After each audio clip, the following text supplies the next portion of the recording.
Ramogi Radio Ramogi Karchun Jaluo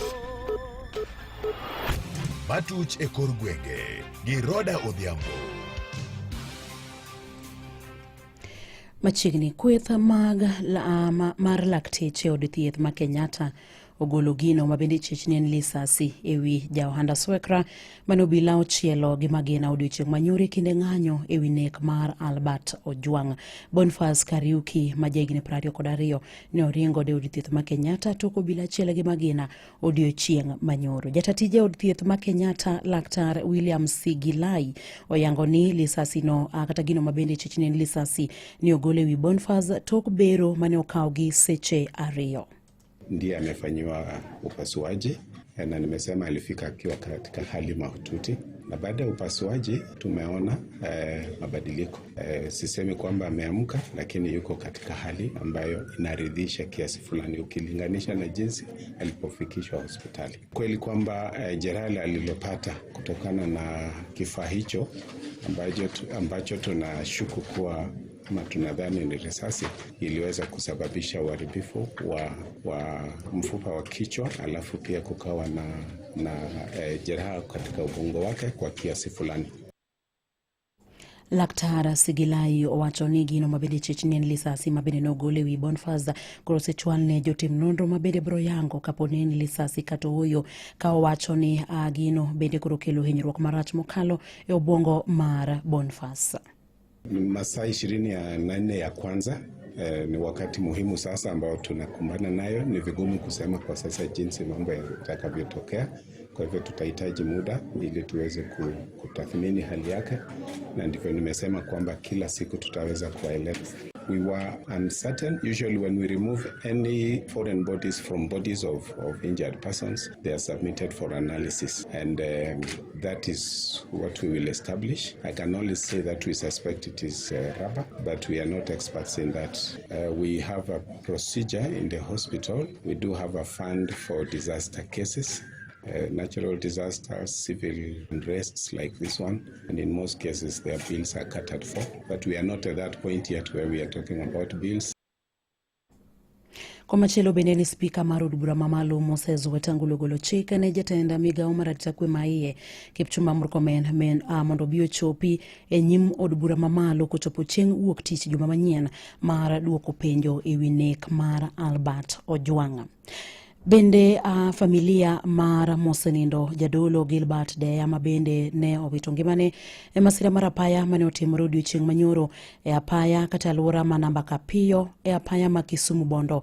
Odiochieng' manyoro godhiambo mano mabende noweyo ka ji mathoth ahinya bende noyudo hinyruok. Familia no koro wacho ni jadolo Deya ne owuok dala kar saa 4 mar okinyi kod jaode mabende oyang nyinge kaka Diana Deya, ka bende ne gichomo gweng'o ma Kisumu mar mondo ne gidhi gi rango handgi mar magawa. To koromo kanyo saa 11 mar odhiambo ne giyudo wach ni jadolo Deya ne owito ngimane kokalo kuom masira mar apaya mabende notimre odhiambo manyoro. Mai en achiel kuom anyuola mar jadolo Deya mabende oyang nyinge kaka Charles Onyango Deya. Kisumu nyo dhi gi jaode iluongo Diana. Koro kanyo gidhi go to nyo yan ga gi tich moro Kisumu, hotel moro Kisumu. Koro hotel no nyo dhi pani nyo dhi ng'iyo. Koro wan nyoro nyo wan kode saa 4 kanyo. Obiro ira Bondo kama tiye mwawuoyo kode. Owacho na ni Charles adhi Kisumu to adhi dit. Koro nyapimo ne nyaka weche mag moko matugni tan gi liel moro machielo mar nyara kwar gi yotho. None kutera. Koro wacho ni dhi odi duogo. Koro ka ochopo gimoro saa 12 madhi gi nus. Ayudo simu to ayudo ni Bishop oyudo ajali kane duogo but Kombewa. Koloso kod nyakalondo ni mar Ramogi Onyango owacho ni ne giringo kama masirano notimore, kama bende ne giyudo ringre Deya ka bende noseter e kar kano ringre jomotho ma Kombewa Hospital Mochari. Kuro ama ne atemo ke nyo kangenga dira nto ajali ni nyo timore machal nade to ngano mangima kata Bishop ngima kata osetho. Kuro abe nya kawo gari moro kama haya maringo madhigo Kombewa. Kuro ka chopo Kombewa to tera e muchari ma yudo ka bishop onindo kendo tho. Ayudo ka wiye obarore kendo iye dho pichino wuok gi e bondiye gi oko gimoro nyochuo bondiye. Koro nyo lit ahinya, en gima litnwa kabisa nikech en gima otimre ghafla mane ok wang'eyo. Mane kaka tho bishop nyo bironwa. Mary Otieno mabende en nyamin jadolo Gilbert Deya owacho kata nyiso lit mabende gin godo gi kindeni kaluwore kod tho mar achiel kuomgi mano jadolo Gilbert Deya mana higni matin bang' kane gisewito jonyuolgi. Bishop nwang'e en nyathiwa wanyuolwa kode e ot achiel kendo ang'e kaka ng'at mowar ma jayalo. Kite en ng'ama ber, Bishop onge wach gi ng'ato, onge ng'ama osedhawoga e kor gweng'wa ka, kata ng'ama osemayo gimoro amora e kor gweng'wa ka ne onge. Anyuola ne osebedogo kod kwe. Gilbert nyathiwa ne osebedogo gi kwe. Nyathiwa ne osedago mang'eny, pok aneno makosa moro kuome. Omiyo kawuono ka wach ni omaka sa 12 gi nus godhiambo. Ni Gilbert onwang'o kaka motho, ne omaka gi wara. To Gilbert onge chuny marach. Gilbert onge richo moro. Gilbert onge wach moro gi ng'ato. Gilbert onge richo moro mosetimo ne ng'ato. Kendo kaka noware adier. Minod Bishop Gilbert Deya mabendo yanga nyenge kaka Diana Deya gi thuloni pod dhi nyime kod yudo thieth od thieth ma Jaramogi Oginga Odinga Teaching and Referral Hospital kama bende jogo mabende noyudo hinyruok mamoko yude thieth. Jalupo moro majegini 34 dhi nyime gi yudo thieth e osiptal ma Homa Bay County Referral bang' obila rodhe tesendo obila maringiti kama ne odinne. Gabriel Mwita wacho ni obila ne omake chieng' ngeso bang' ywaruok mabende nobedo godo kod jirande e chulano mabende wacho ni ne ochiwo asoya mar Sh2,500 ne obilago mondo mi ne make kendo rodhe. Ne okuongo tere osiptal ma Sindo ka bang'e ne otere osiptal ma Homa Bay County and Referral Hospital. Jalupo nokoro kwayo riwruoge makedo ne ratich oganda, migepe mag sirikal kod tend county ma Homa Bay mondo yie odonjre wachno mondo mi oyuda ratiche. Kawadhi nyime wayudo kanyo ni jatend migao mar weche mag pur e kaunti ma Migori Lucas Mosenda koro kwayo rowere kaunti no mondo mi odonje pur kaka yo mar medo yudo yutoge mapile ka pile. Mosenda wacho ni thoth rowere rito mana tije mag andike ma ok gidwar timo tije mabende nyalo miyo gi yuto mapile ka pile mo girito tije mag andike. Kakoro kwayogi mondo mi gidonjre weche go mag pur kaka yo mar medo dongo uchumi mapacho kai. Leo hii kuna opportunities nyingi ambazo ziko hapa mashinani, ziko hapa kwa udongo. Naonanga wengi wakitoka hapa kwenda kutafuta kazi Kisumu, Kisii, Nairobi, Mombasa, Nakuru, all over the place, na unaacha opportunities hapa. Sisi as a county government we have a number of initiatives ambazo zinalenga vijana. For example, right now tumeanza kutoka kuambia wakulima produce. Sasa hivi our main message is value add value, process however small. Mosenda bende koro kwayo jopur e gwenge mag Migori mondo mi oti kod thuolo ni mabende ochwalnegi apisas e ward ka ward mar mondo konygi e wechego mag pur kod pith mag jamni. Ninahimiza ya kwamba wakulima waweze kutumia extension service workers, extension staff wetu ambao tunao. Tulikuwa na changamoto kidogo ya upungufu, lakini sasa hivi I can confirm ya kwamba tumeweza kurecruit, tumeweza kupata wageni wafanyakazi ama watendakazi wageni kwa kaunti hii, na wanafanya kazi nzuri kuweza kufikia wakulima. So the worry about extension services is a thing of the past. We want our farmers trained, they get the right information, they use the right input so that tunaweza kuongeza our productivity. Imedo winjo matuch e kor gwenge gi Roda Odhiambo.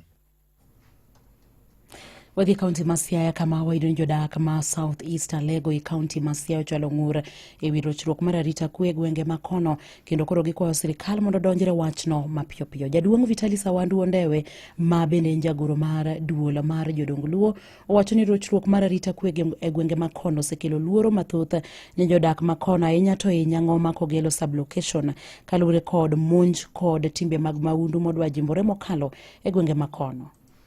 wan kaka jo South East Alego an moso Nyang'oma kogelo sama lose ni an kogelo an gi jodong kogelo moluonga boketa piny mwase access bwanwang'o ni koro kata ohala madhi mbele moloyo chiro Nyang'oma onge jodak en fear jodak gi luoro nikech wachre nitie jogo makwalo kendo koro bende gitimo gi magwang' teko makata mnudie chieng' onge luoro gini omako nyaka game yien ma team ma en connected en well connected to koro jodak en fear. Jadunga Wandu owacho ni nitiere medruok e kwan mar jogo ma bende nego aoyaye gwenge makono ka ochiwo ranyisi gi mano mane otimore machiegni kama ne oneg ji 5 mane ichich ni gin jokuo jamni to nyaka sani onge okang' moro amora ma bende osekawo. Wacho ni rochruok mar arita kwe e gwenge makono osekelo ng'ikruok e chenro mag ohala e gwengego. Koro nek nyok osebedo gima ji oluoro ji nego idwaro ji tinego kale idwaro tinego e gweng' ka and ma ji osetimre to jo sirikal manitie oninde wach ni ok gidwa wuok oko mondo giwach gini odiechieng' wadwaro chokruok mar security mondo bi Nyang'oma moloyo Nyang'oma Papor yang Barding oseneg nyaka Masumbi ka dhano oseneg sama lose ni pok oik jogi nie mochari oseneg ji to dhano ling ji oluor e gweng' onge ng'ama nyalo loso gima kama wadwaro mondo sirikal okonywa mondo gima kamano wetimre e gweng'ni. Jodak makono bende koro kwayo migawo mar arita e kaunti ma Siaya mondo bag romo mapiyo piyo mondo mi giyud yo mar tieko chuth e timbe mag maundu kata mago mag njore e gwenge makono. Nyang'oma sami kidhi ng'iyo bi assess Nyang'oma ok en Nyang'oma mwang'eyoga ji odak in fear wadwaro mondo okonywa last week nyiso negi ji keje 5 jomoko ringo Samuel oseni oringo buto koro en riembruok koni gi koni to dhano odak in fear ma kochopo odhiambo ji okuor kidhi chiro Nyang'oma kanyido manka by saa 1 saa 2 onge ng'ato e chiro wadak in fear to wadwaro sirikal mondo okonywa ok wanyal dak e ngima machal kama wadwaro security team mondo owuog oko county commissioner yo konywa wadwaro maduong' Nyang'oma wadwaro moro ng'iya wadwaro moro pap nyadiel. Mano mabendo kelo e giko mag weche manyien e yorno mar adimba gi lak seche gi tudi ko James Rabala koromo 11 ne weche manyien. Mago ne matuch e kor gwenge gi Roda Odhiambo. Weche tuke e Radio Ramogi. E weche mag tuke en ni piny mar Kenya biro bedo e pacho e tuke mag volleyball ma jok mong'ol mong'ere kaka parasitting volleyball ma biro chakore dwe mar 7 tarik 1 nyaka tarik 10 e paw tuke ma Moi Sports Center Kasarani. Tugo ma kamano en achiel kuom tuke mabeyo ma bende Kenya osebedo ka gombo ni mondo ta e pacho ka kamano timore e pacho ka kuom thuolo mokwongo. Kaluwore kod lipot ma wayudo en ni tugo no biro chakore tich 5 e paw tuke ma Kasarani ka ikruok sani koro dhi nyime ka jotugo ma Kenya osechako donjo matimo ikruok makamano. Jagoro mochung'ne tugo no e pacho ka Justus Katumo owacho ni en gi yie ni ikruok mar Kenya ni kare mar biro bago tukego. 12 teams from 8 countries that have confirmed so far. We are engaging and we are making sure that we facilitate all the logistics possible for them to come to Kenya, and we are doing very well in that direction. So we are expecting, actually, so far everything is done, and we are just waiting for them. Tukego eko biro timore paw tuke ma Kasarani Indo Arena ka timbe madongo kaka Misri, Libya, Morocco to gi South Africa igeno ni biro yuoro kaka tumo nyiso jotugo ma jok machuo ni mondo kasre mondo neno lwaro timbe madongo mag jok machuo mabiro go. Men have high competition than even the women. Yes, we need to put a lot of effort so that they can be able to overcome the traditional barriers. Komachielo bende en ni manen jaloch mar piny mangima e tuke mag javelin ma bende en ja Kenya Julius Yego sani koro nyotimo maber mokalo e tuke mag Pavo Numi Games matimore e piny Finland manyotimore otieno mokalo. Yego nyobayo tong' maromo mita 83.8 e tielo mare mar 3 mar bayo tong' no kendo nyoyudo loch maduong' e Continental Tour Gold Meet. Jatugo mawuok e piny Poland Cyprian Masglod notieko e thuolo mar 2 gi mita 82.90 eka jatugo mar Finland Toni Karinen ne yudo thuolo mar 3 e mita 81.96 ma bende mano nobedo season best mare. E higa mar 2015 jaloch mar piny mangima no notiyo maber mokalo kendo nomako dho piny mangima e tuke manotimore Tokyo, Japan kanodiro tong' mane romo mita 87.72. Korka jok machwe ng'wech mar mita 1500 jaloch mar Africa Brian Komen ne odogo ng'wech mare chien motieke e thuolo mar adek bang' ringo kuom dakika 3.4.06. Jatugo nero ma jahigni 26 ma ja Kenya ne chal ka gima dhi loyo tugono, kata kamano ja Ethiopia Emias Girma achiel gi ja Norway Navi Nodas nobiro mokale e tielo mogik mar tugono. Toko machielo bende ni joloch mag lig maduong' ma piny Ingresa Liverpool biro chako kampen margi mar season manyien ka gibiro yawo tugo gi tim mar Bournemouth e tarika ma ibiro yawie tugo nero e dwe mar 8 tarika 15. Liverpool ma bende nche noloyo osimo margi mar liga kuom thuolo mokwongo e bwo Arne Slot wachore ni oikore makare mar kawo osimo machielo kendo simbe mamoko mathoth mabiro. Tim mar Sunderland ma bende nche kodonjo e liga kuom thuolo mokwongo nyaka ne gol higa mar 2017 biro chako kampen margi pacho ka gibiro gocho gi tim mar West Ham United e odiechieng' mar Jumapil maluwe mano tarika 16. Joloch mag Championship mano Leeds United bende biro rakore gi tim mar Everton e paw tuke ma Elland Road mano wuok tich gotieno, eka Burnley ma bende oduogo kendo e lig maduong' ma piny Ingresa kowuok e Championship biro dhi nyaka Tottenham Hotspur ma bende gin joloch mag okombe mag Europa. Kweth mar Pep Guardiola Manchester City biro temo duogo kendo e gero mane gin godo e kinde mokalo ka gibiro chako tugo margi tim mar Wolverhampton Wanderers e paw tuke ma Molineux. Magi weche tuke, nyinga Milton Ochieng'. Awinjo weche tuke gi Milton Ochieng' e Radio Ramogi, kar chuny jaluo.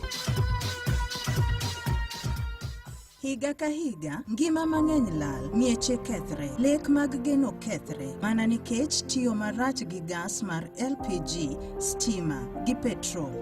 Tiyo marach gi teko mag stima